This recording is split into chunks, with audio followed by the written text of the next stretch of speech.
Why you must read. Beginner level. Why do I need to read in English? My students often ask me this. They think, I go to classes. I do my homework. I watch films in English. Why should I read books? Actually, reading is the best way to improve your English. I will tell you why. First, reading is very important now. In 2006, only 1 in 100 people went to university. Now, 7 in 100 people go to university.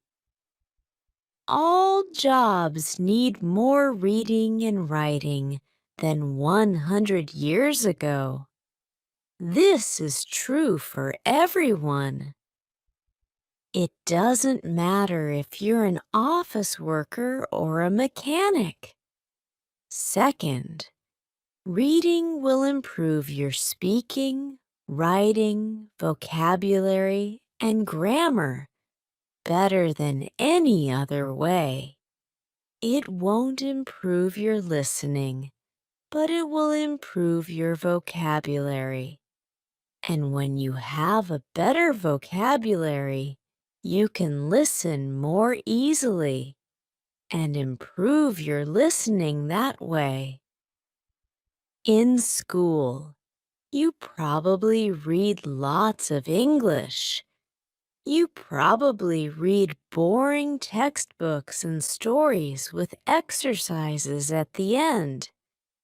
But I'm not talking about that. I'm talking about reading for pleasure. That means reading a book you enjoy because you enjoy it. You are not reading because your teacher said, read this book. You are not reading because you think, I should read this book. You are reading because you want to. In 1965, they did an experiment in schools in America. These schools were for boys who had done crimes. For example, some of them stole things. They gave some of the boys free books. They were fun books, like James Bond. They said, you can do what you want. You don't have to read the books. But the boys did read the books. They read a lot of books. Some boys read a book every 2 days. After 2 years, they gave the students a test. The students who got the books got better at reading and writing, and they liked school more. The students who did not get the books did not get better at reading and writing. Actually, some of them got worse. This isn't just true for native speakers. They also did an experiment on students learning English in the Fiji Islands. They used 3 ways to teach. The first way was normal English teaching. They did grammar classes, exercises, and so on. The second way was reading in silence. The students read books in class. The third way was reading together. The teacher read books to the students. After 1 year, the 2 ways with reading were the best. They were much better than the students who did normal English classes. They did the experiment again. In Singapore. There, the students who read in silence did very well. They did the best in grammar tests. Other students did grammar classes, but they did worse in grammar tests. In normal classes, we try to remember grammar and vocabulary. When we read, we learn them naturally. Maybe you're thinking, when I read in English, it's too hard. I have to use the dictionary all the time. It's boring. I can't do it. I understand. So I wrote this book. I think this book will make you like reading because the stories are easy and fun. The early stories are short and easy, and the later stories are longer and harder. When you finish the book, you will think, "Wow, I did it!" I make a podcast called Easy Stories in English. 9 of the stories in this book I wrote for Easy Stories in English. One of the stories I wrote for this book, but when I made this book, I made the stories better. Now you can read the stories at beginner, pre-intermediate, intermediate, or advanced levels. The stories are all fairy tales. Some are very popular fairy tales, but some are not so popular. One of them I wrote myself.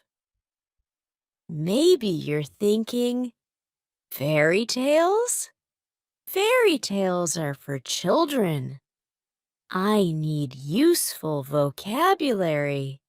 I need to learn about business and science. That can't be fun. Actually, the vocabulary in these stories will be useful.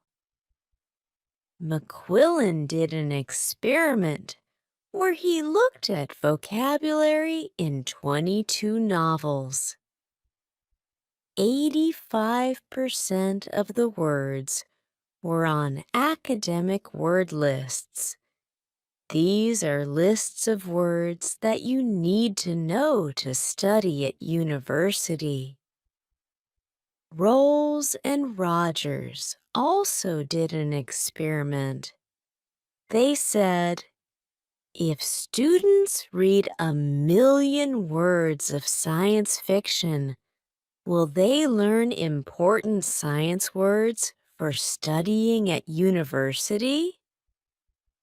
The answer was yes. So yes, fairy tales are useful for you too.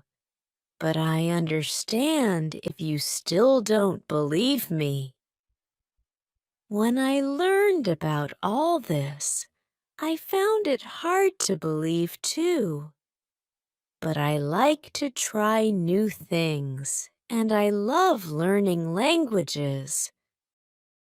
So, in 2017, I decided to do an experiment. I had wanted to learn Spanish for a long time, but I didn't learn much in normal classes. I said, I will read 1,000,000 words in Spanish. Afterwards, I will see what my level is. 1,000,000 words is about 20 novels, so it was a lot of work. I started with very easy reading, like this book. Then I started reading translations of books that I knew in English. For example, I have read Harry Potter and Game of Thrones in English, so I read them in Spanish too. Finally, I read new books in Spanish. I read Latin American authors, that means writers, such as Isabel Allende, Luis Jorge Borges, and Manuel Puig. I loved them. I also listen to podcasts, but I always read the transcripts and added the words to my goal. After I finished reading 1,000,000 words, I wrote and talked to native speakers. I was at an intermediate level. I could understand almost everything I read. I could understand people when they spoke clearly, and I could have conversations. And I had spent most my time reading, not speaking. In 1 year, I learned more than most students learn in 5 years. I didn't try to remember grammar and vocabulary. I learned them naturally. Maybe you're thinking, I don't believe this. Or maybe you're thinking, wow, I'm going to read for hours every day. But I have to say something very important. You must read books that are easy. You must read books that are fun. If a book is too difficult or too boring, put it down and find another one. Stephen Krashen, an expert in language teaching, says only read things in English that are fun and interesting. Read things that are really easy, that you wouldn't read in your native language because they are too easy. So you can read comics, magazines, detective stories, romance stories, and so on. Don't feel bad about reading translations. If you read very easy books, when you see a word you don't know, you will understand the meaning easily. You won't have to use a dictionary. So what is easy? Experiments show that you should understand at least 98% of the words in a text. 98%? That's so high. I know, but let me show you an example. Here is a text where 10% of the words are not real words, so you should understand 90% of the words. Jerry flurged out of bed and opened the curtains. He bimped to himself as he made breakfast. He made coffee and put butter on his poffer. Someone called his phone and he picked it up. He was very surprised by who was torngling, so his Vinky fell on the floor. Is that easy to understand?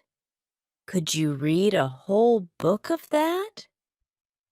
Here is the same text, but only 2% of the words are not real.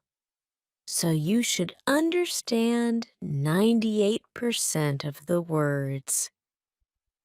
Jerry jumped out of bed and opened the curtains. He sang to himself as he made breakfast. He made coffee and put butter on his toast. Someone called his phone, and he picked it up. He was very surprised by who was calling, so his Vinky fell on the floor. How was that? You probably didn't understand everything, but it was more fun to read than the first text. That's why reading for pleasure is so great.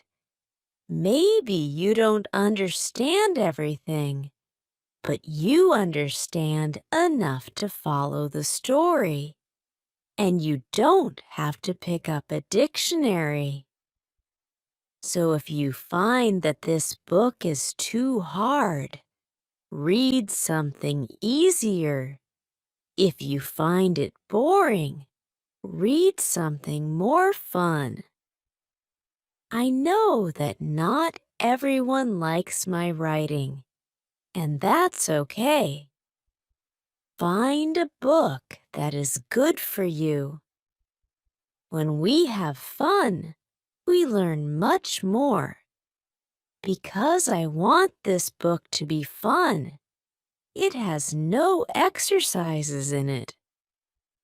I thought about adding them after each story, but I don't think it's a good way to spend your time. Instead, you should read more. Read for pleasure.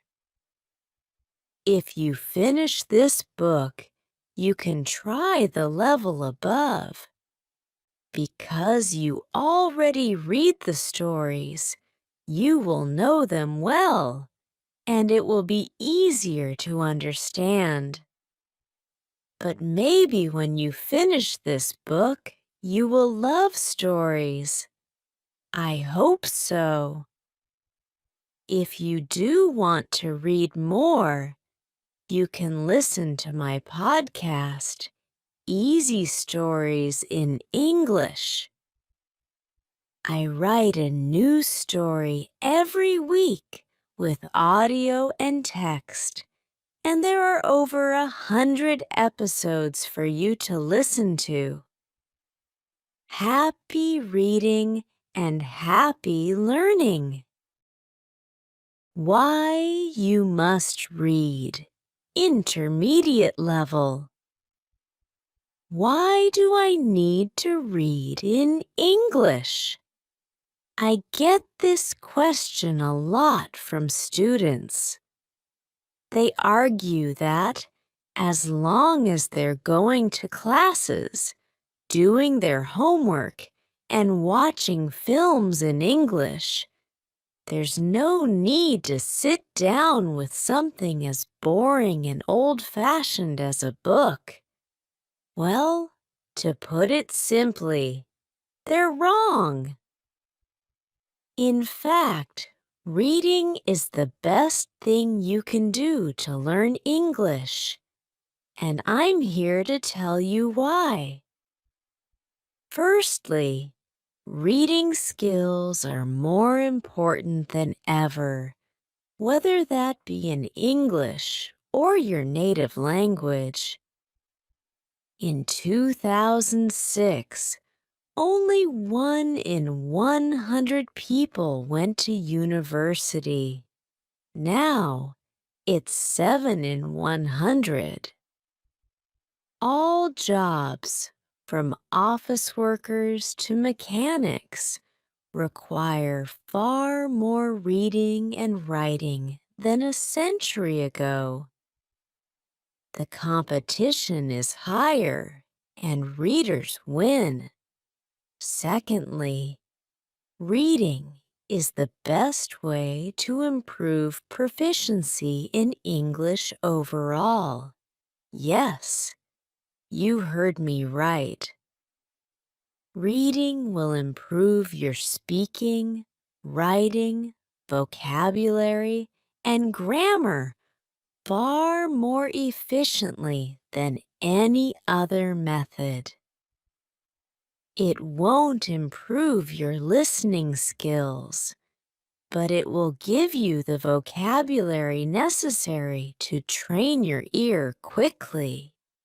But it's not just any reading we're talking about. In school, you probably read lots in English, boring textbooks and stories with exercises at the end. No, we're not talking about that. We're talking about reading for pleasure. That means reading a book because you enjoy it, not because your teacher told you to. Not because it's what you're supposed to read to improve your English. No questions, no book reports, just pure pleasure. Yeah, right. You're probably thinking, that's too good to be true. Let me show you. In 1965, an experiment was carried out in juvenile delinquent reform centers in America. One group of the students were given free books. They made sure they were exciting books that would appeal to young boys, such as James Bond. But unlike most reading programs, they were not required to read the books. They were simply given them. They could throw the books away, give them back, or draw on the pages, and nobody would punish them for it. But the boys did read them. They read a lot of them. Some of them read a book every 2 days. At the end of 2 years, they tested the students. Not only did their reading and writing greatly improve, so did their attitude towards school. But the students who were not on this program stayed the same. In fact, some of them got worse over the 2 years. This isn't just for native speakers either. A study of English as a second language, ESL students in the Fiji Islands looked at 3 methods: traditional English teaching, sustained silent reading, which means reading in silence for a long time, and a more conventional reading program, where the teachers read aloud to the students. By the end of the first year, students taught with the 2 reading methods had a 15-month advantage in English ability compared to the 6.5 months of the traditional method. When the study was replicated in Singapore, the students who did only sustained silent reading did better on grammar tests than the students who had taken only grammar classes. When we do grammar exercises, we try to memorize the rules of the language. When we read, we absorb them. But I know what you're thinking. That's all well and good, but when I pick up a book in English, it's too hard for me. I get bored of looking up words, and I give up after a few minutes. That's why I wrote this book. It is designed to make you fall in love with reading by providing fun, familiar stories that are easy to understand. The stories gradually increase in difficulty and length so that you can feel a sense of progression and success at the end. Most of them were originally released on my podcast, Easy Stories in English, but they have been rewritten and improved for this book, as well as having a version for each language level. They are a mix of classic and less popular fairy tales, as well as one that I wrote myself. Again, I know what you're thinking. Fairy tales? But those are for kids. I need useful vocabulary about business and science and technology. There's no way to make that fun. The thing with language is there isn't such a big difference between important language and fun language. We use a wide range of words when talking about technical topics, as well as chatting with our friends. A study by McQuillan examined vocabulary in 22 novels and found that they included 85% of words on academic word lists. Rolls and Rogers found that if a student read 1,000,000 words of science fiction, they would acquire many of the technical words required for a science degree. So yes, reading fairy tales will help your English in all areas, even for academic purposes. As an English teacher, I've seen many times that the students who do the best are those who read the most. For IELTS, for university, for business, or just for travel, reading is the factor that predicts success. But I understand if you're still unsure. When I learned about all this, I was too, but I like to experiment, and I have a passion for learning languages. So in 2017, I decided to test this theory. I had wanted to learn Spanish for a long time, but aside from struggling with Duolingo and not really learning anything, I hadn't made a serious attempt. I set myself a goal. I would read 1,000,000 words in Spanish and see what my level was afterwards. 1,000,000 words is roughly 20 standard length novels, so it was a huge task. I started with very easy resources like transcripts of podcasts for learners, but I avoided anything that felt too much like work. Once I'd learned the basics, I started reading translations of books that I knew in English, such as Harry Potter and a Song of Ice and Fire. You might know it as Game of Thrones.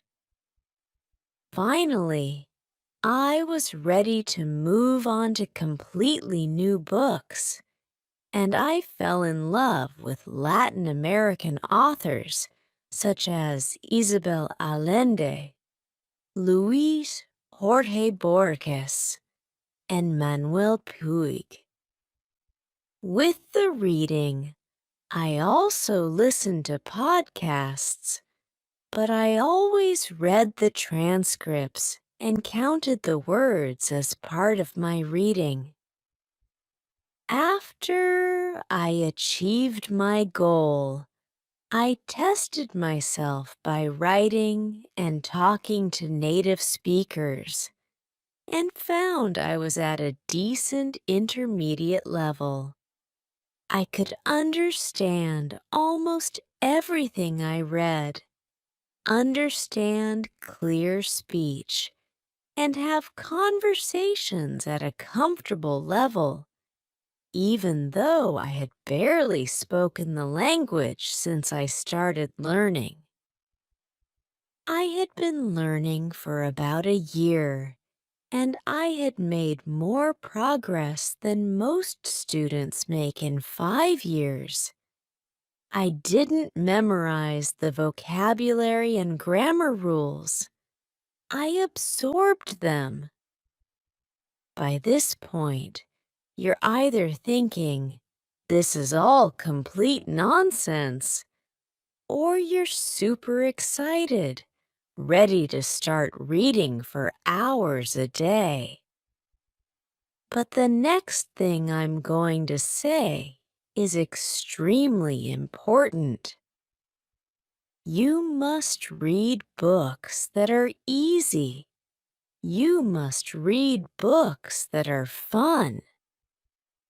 If a book is too difficult or too boring, put it down and find another one. Stephen Krashen, an expert in the field of second language acquisition, says read only material in the second language that is genuinely fun and interesting. Material that is so easy that you probably feel guilty reading it in your primary language. This is your excuse to read comics, magazines, detective stories, romances, etc. There is no shame in reading translations. 98%? That's so high. I know, dear reader, but let me show you an example. Here's a text where I've replaced 10% of the words with nonsense words. That is, it's 90% comprehensible. Jerry flurged out of bed and threw open the curtains. It was a beautiful day. He bimped to himself as he did his daily routine, pouring coffee and buttering Poffer. But then his phone rang, and the person torngling was so unexpected that he dropped his Vinky on the floor. Is that easy to understand? Could you read a whole book of that? Here's the same text, but 98% comprehensible. Jerry jumped out of bed and threw open the curtains. It was a beautiful day. He sang to himself as he did his daily routine, pouring coffee and buttering toast. But then his phone rang, and the person calling was so unexpected that he dropped his Vinky on the floor. How was that? Even if you couldn't understand everything, I bet it was far more enjoyable to read than the first text. And that's the magic of reading for pleasure. Even if you didn't understand everything, you got enough to follow the story and keep going without having to pick up a dictionary. So if you find that this book is too hard, put it down and read the level below. If you find it boring, go read something else. Yes, I'm giving you permission to stop reading my book. I know not everyone likes my writing style, and that's okay. Find what works for you. As you read, focus on the meaning of the stories, and don't sweat it if you don't understand every single word. Just relax and try to get lost in the pages. Believe it or not, when we have fun, we learn far better. The levels of these volumes are based on the Common European Framework of Reference, a system for defining language levels. You'll know them as A1, A2, B1, B2, C1, and C2. Although these books only cover a 2C1. If you're A1 level, you probably need more guided teaching before you start reading. And if you're C2 level, then you can start reading books for native speakers. A great strategy if you don't feel so confident about your reading ability is to start with the beginner level of the book and reread it level by level, going all the way up to advanced. This will allow you to really absorb the new language and gradually increase the difficulty. There is not a huge difference between the intermediate level stories and the advanced level stories. But even rereading the same story twice can be very effective. We need to repeatedly encounter new words and phrases before our brain can really understand them. Finally, this book has no exercises in it. I considered adding them after each story, but it would contradict everything I just told you. The most effective way to spend your time is reading for pleasure, and exercises distract from that. If, however, you finish this book and find yourself wanting more stories, do go and listen to my podcast, Easy Stories in English. I publish a new story every week with audio and text, and there are over 100 episodes for you to listen through. Happy reading and happy learning.